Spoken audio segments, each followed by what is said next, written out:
अस्सलाम वालेकुम, आदाब। आप देख रहे हैं स्टेट ऑब्जर्वर। मैं हूं आशिया खान। जिस तरह से हम बात करते ही हैं पीओके रिफ्यूजीज़ की, उनको आए हुए तो बड़े साल हो गए, बट हमेशा हक की मांग करते हैं, आज तक उनको हक नहीं मिल पाए। तो आज हम इन्हीं सब मुद्दों पर बातचीत करेंगे। हमारे साथ बातचीत करने के लिए मौजूद है राजीव चुनी, जो एसओएस इंटरनेशनल ऑर्गेनाइजेशन है, उसके चेयरमैन। हम इनसे बात करते हैं। सर, सबसे पहले मेरा यही सवाल रहेगा, बहुत देर हो गई आए हुए, कितने प्रोटेस्ट भी किए आपने, जो कि स्टेट से हमारी ये जो स्टेट थी वो यूटी में तब्दील हो चुकी है, फिर भी कोई आपसे सुनवाई नहीं की गई। जो आपने चीज़ें बोली थी उनको कभी भी फुलफिल नहीं किया गया। आप क्या कहना चाहेंगे इस बारे में? देखिए, दुख होता है। हम भी हिस्सा हैं इस जी। रियासत के, इस देश के। और हमने उस समय पाकिस्तान को नहीं चुना, हमने हिंदुस्तान को चुना और हम इस तरफ आ गए। और हमारे साथ इंसाफ होना चाहिए। बड़ा प्रयास किया, काफ़ी जद्दोजहद की, और उसके बावजूद भी जो चीज़ें हमें हमारे संविधान के मुताबिक मिलनी चाहिए थी, हमारा जो कॉन्स्टिट्यूशनल राइट्स थे, वो भी हमें नहीं मिल पाए। और बड़ा अफसोस है। इस वजह से आज भी इतने साल बीत जाने के बाद भी लोग कई बार ताने भी देते हैं कि कब तक आप लड़ते रहेंगे, कब तक आप इस तरह से प्रदर्शन करते रहेंगे। हमने कहा जब तक सरकार कुंभकर्णी नींद से जागती नहीं है, तब तक हम लगे रहेंगे और अपना काम करते रहेंगे। सर, अगर मैं बात करूं रेफ्यूजी की, जो दूसरी जगह से आए होते हैं उन्हें रेफ्यूजी कहते हैं। आपको बहुत देर हो गई यहाँ पे, इस टैग को सरकार ने क्यों नहीं हटाया, क्यों नहीं नागरिकता दी? देखें, नागरिकता का तो कोई सवाल नहीं है हमारे केस में। लेकिन आपकी बात ठीक है कि रिफ्यूजी स्टेटस जो था, जैसे पार्टीशन के लोग आए, जी। जो बंटवारे की वजह से आए, जिसमें देश के प्रधानमंत्री भी बने doctor Manmohan Singh, Indra Kumar Gujral, deputy prime minister बने लाल कृष्ण आडवाणी, ये सारे लोग पार्टीशन के विक्टिम हैं। और इनको रिफ्यूजी स्टेटस मिला, चूँकि ये जम्मू कश्मीर के नागरिक नहीं थे, दूसरे राज्यों से थे। तो मैं समझता हूँ कि सारी मुसीबतें जो हैं वो यहीं आकर खड़ी हो जाती हैं जब इस राज्य का नाम आता है। तो हमने भी कई बार सरकार से कहा कि हम विस्थापित हैं, तो हमारा जो इलाका है वो पाकिस्तान के नाजायज़ कब्ज़े में है, तो हमें आप रिफ्यूजी स्टेटस दीजिए। वो कहने लगे नहीं, आपको रिफ्यूजी स्टेटस नहीं दे सकते, क्यों? सवाल क्योंकि ये। रिफ्यूजी वो होता है जो विदेशी भूमि से आए। जी। आप उन इलाकों से आए हैं जो हमारे हिंदुस्तान का अभिन्न अंग है, लेकिन पाकिस्तान के नाजायज़ कब्ज़े में। तो अब हम क्या करें? तो हमें चलें, आप रिफ्यूजी स्टेटस ना दें। यूनाइटेड नेशन के मुताबिक अगर कोई रिफ्यूजी नहीं भी माना जाता, अगर उसको आप इंटरनली डिस्प्लेस पर्सन मान लें, तो वो उन सारे हक, उन सारी चीज़ों का हकदार होता है जो एक रिफ्यूजी को मिलती हैं। लेकिन वो भी आपने कभी नहीं दिया। लेकिन जब हम इनसे पूछते हैं तो कोई जवाब नहीं है। बस यही जवाब है कि उस इलाके को खाली कराना है और आप लोगों को आपके घरों में रिस्टोर करना है। तब तक आप यहाँ कैंपों में रहिए या जो कॉलोनियाँ बनाई हैं वहाँ रहिए। और आज भी हमें इसके मालिकाना हक नहीं है। आज भी ये ज़मीनें प्रोविंशियल रिहेबिलिटेशन ऑफिसर के नाम हैं और हमें सिर्फ मात्र इसलिए दी गई हैं सर छुपाने के लिए। तो मैं समझता हूँ कि ये सिलसिला अब कितना चलना है। मैं आपकी जानकारी के लिए बता दूं कि यूनाइटेड नेशन का रिफ्यूजी हाई कमिश्नर दिल्ली में बैठता है।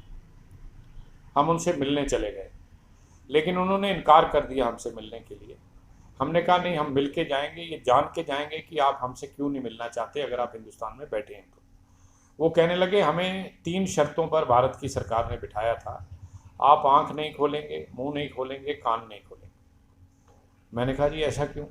कहने लगे जी ऐसा इसलिए क्योंकि जिस कानून के तहत मैं यहाँ कमिश्नर बन के बैठी हूँ, वो लेडी थी, तो वो कानून भारत नहीं मानता, भारत उसका सिग्नेटरी नहीं है। तो लिहाजा मैंने कहा फिर आप क्या लेने बैठे हो यहाँ पर?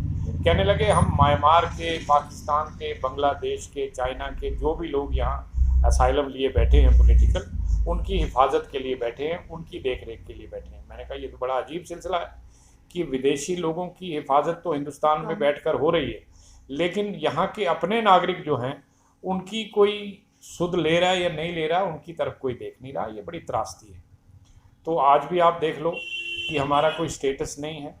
ये हमें डिस्प्लेस कहते हैं, हम तो कहते हैं हम डिस्प्लेस नहीं, हम तो मिसप्लेस हो गए हैं। आज हम दिखाई भी नहीं देते और इनके एजेंडा में भी नहीं है। इतने दुख, इतनी तकलीफ़ों के पहाड़ हम पर टूटे हुए हैं, लेकिन ये क्या करते हैं, ये 2 4 5 लोगों को देखते हैं जिन लोगों ने अपनी मेहनत से अपने आप को खड़ा किया। इसमें कोई जुल्म नहीं किया उन लोगों ने, लेकिन जो मेजॉरिटी है मेरी 80% से ऊपर जो मेरी जनता है वो आज भी गरीबी रेखा से नीचे का जीवन व्यतीत करती है। तो इस वजह से आज भी हमें संघर्ष करना पड़ रहा है, सड़कों पर प्रदर्शन करने पड़ रहे हैं। ये तो सरकार को चाहिए था कि कोई ऐसा वो बना देती जिससे हमें प्रदर्शन। और दूसरा हमने इनसे ये भी कहा है कि आप एक यूनिफॉर्म पॉलिसी बनाइए। अगर कश्मीरी विस्थापित है तो उसके लिए आप अलग से बना के चल रहे हो नीति, मैं विस्थापित हूँ, मेरे लोग विस्थापित हैं, उनके लिए अलग से नीति बना रहे हो। आप क्यों ना एक यूनिफॉर्म पॉलिसी बनाते जिससे सारे लोगों का भला हो और सारे लोग जो हैं उनको कोई शिकायत का कोई मौका न लगे। जी, मेरा आपसे सवाल ये रहेगा, आखिर आप यहाँ पर आए हैं इतनी दिक्कतों के बाद, इतनी हरासमेंट के बाद, आपके बच्चों के लिए क्या कुछ प्रावधान किए गए, क्या कुछ फैसिलिटीज हैं बच्चों के लिए, क्या कुछ, अगर वो इतने पढ़े लिखे हैं उनके लिए जॉब्स के लिए क्या है? कुछ नहीं है, खुद ही पढ़ाइए, खुद ही उनको आगे चलाइए। सरकार की तरफ से जैसे कश्मीरी विस्थापितों के लिए नीति है कि उनके बच्चों को पहले शिक्षा दी जाएगी स्कूल में मुफ्त, फिर उसके बाद तकनीकी शिक्षा मुफ्त दी जाएगी, फिर उनको नौकरियां दी जाएंगी। प्रधानमंत्री रोज़गार योजना में 7,000 नौकरियां उनके लिए। मुझे कोई तकलीफ़ नहीं है, लेकिन मैं कहता हूं कि मैं भी नागरिक हूं और मैंने ज़्यादा बड़े दुख देखे हैं, क्योंकि आज कश्मीर किसी दूसरे देश के कब्ज़े में नहीं है। जब मेरा कश्मीरी पंडित विस्थापित चाहे घर जा सकता है। आज भी 25-30 हज़ार कश्मीरी पंडित कश्मीर में रह रहा है, नौकरी कर रहा है, व्यापार कर रहा है, लेकिन मेरा आज एक भी हिंदू या सिख पाक अधिकृत कश्मीर में नहीं रहता। या तो मार दिया या भगा दिया या उसका धर्म परिवर्तन हो गया। तो ऐसे हालात मेरे हों, और जब जम्मू कश्मीर की पहली गोली पाकिस्तान की बंदूक से चली थी वो मेरे सीने पर लगी थी, तो पहले तो मेरा इलाज होना चाहिए ना। मुझे किसी ने नहीं पूछा, आज उन लोगों का इलाज हो रहा है। और मैं देख रहा हूँ कि यहाँ सरकारें बदलें, यहाँ पर कोई केंद्र में कानून बदले, कुछ और हो, लेकिन आज आकर हमारी जो रहती है पॉलिसी वो प्रो कश्मीर और उन्हीं लोगों के लिए है आज की तारीख में। तो बड़ा दुख की बात है, बड़ा तकलीफ होती है। सर, मैं आपसे यही जानना चाहूँगी, आखिर में क्या कुछ डिमांड्स हैं सरकार से आपकी जो अभी तक फुलफिल नहीं की सरकार ने? क्योंकि कुछ बहुत बड़ी डिमांड्स तो आपने रखी नहीं है। देखें, हम कोई चांद तारे नहीं मांग रहे इनसे। हमने इनसे बड़ी सादी बात की है। हमने कहा है कि एक विस्थापित के जो अधिकार होते हैं उसको दे दीजिए। मेरी चल अचल संपत्तियां, मेरी मूवेबल इमूवेबल प्रॉपर्टीज पार पड़ी हैं, उसका 1 रुपया भी मुआवजा आज तक मुझे नहीं मिला। हालांकि जो लोग पार्टीशन से आए, पार्टीशन की वजह से, उनके 1-1 रुपये का हिसाब भारत सरकार और वहाँ की राज्य सरकारों ने किया, लेकिन मेरे मामले में ये कहा गया आपको हम नहीं दे सकते, आपको हमने घर वापस भेजना है। तो इतने बरस बीतने के बाद आप ये कह रहे हैं। चलिए, मैंने कहा आप एक काम करें, जैसे आप कह रहे हैं कि कश्मीरी पंडित ने वापस जाना है तो उसके लिए हम ये सुविधाएं दे रहे हैं, तब तक मुझे भी वो लगा दीजिए, मेरे बच्चे पढ़ जाएं, उनको नौकरियां मिल जाएं, रोज़गार मिल जाए। आपने नहीं सुना। फिर सबसे बड़ा जो नुकसान हमें हो रहा है, हमारे जम्मू कश्मीर की जो पुरानी असेंबली थी उसमें भी 24 सीटें मेरे इलाके की खाली थी। जो नई बनाई गई हैं इस यूटी की उसमें भी 24 खाली हैं, लेकिन उस पर सरकार चुनाव नहीं कराती, उसको ताला मारा हुआ है, फ्रीज किया हुआ है। कहते हैं जी इलाका वापस आएगा तब उन 24 सीटों का चुनाव होगा।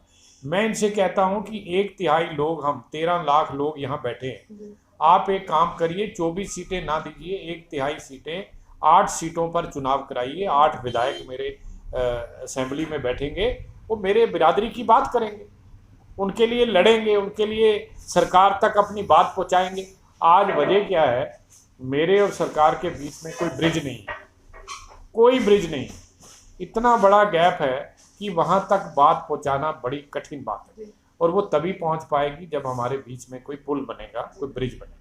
कम्युनिकेशन गैप, कहीं ना कहीं यहाँ पर भी भेदभाव है, जिस तरह से आपने अभी बताया। आखिर में जो पीओ के रिफ्यूजीज हैं, आप उनको क्या मैसेजेस देंगे? क्योंकि काफ़ी लोग आपको देख रहे हैं, काफ़ी लोगों की उम्मीदें आपसे जुड़ी हैं कि आप उनके हक की लड़ाई लड़ेंगे, आप क्या कुछ मैसेज देंगे? देखें, लोगों से तो हम यही कहेंगे कि आपको तो अभी तक लड़ते रहना है और उसके लिए तैयार रहिए। हिम्मत नहीं हारनी। और आप अगर ये सोचो कि कोई आके आपके मुंह में डालेगा चम्मच, ऐसी स्थितियां नहीं बनने वाली। हम कश्मीरी नहीं, हम कश्मीरी होते तो शायद मेरे मुंह में भी चम्मच डाला जाता। क्योंकि हम कश्मीरी नहीं हैं, हम यहाँ आए हैं और बड़ी मुसीबतों का सामना किया है, आज भी कर रहे हैं।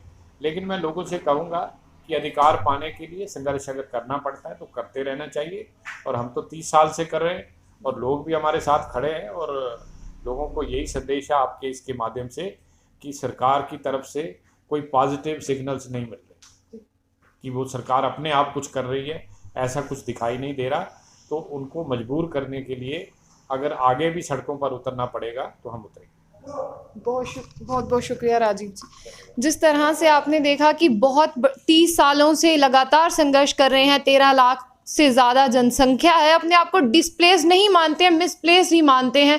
बहुत ही बड़ा बैरियर है, कम्युनिकेशन गैप जो नहीं हो पा रहा है। सरकार से यही मांग करते हैं कि लगातार जो इनकी बहुत बड़ी चांद सितारे तो नहीं मांग रहे, बिल्कुल छोटी सी मांगे, इनकी मांगे पूरी की जाए। तो हम भी यही चाहेंगे, काफ़ी देर हो गई, एडमिनिस्ट्रेशन सुन ले। तो ऐसी और भी अपडेट्स के लिए जुड़े रहिए स्टेट ऑब्जर्वर।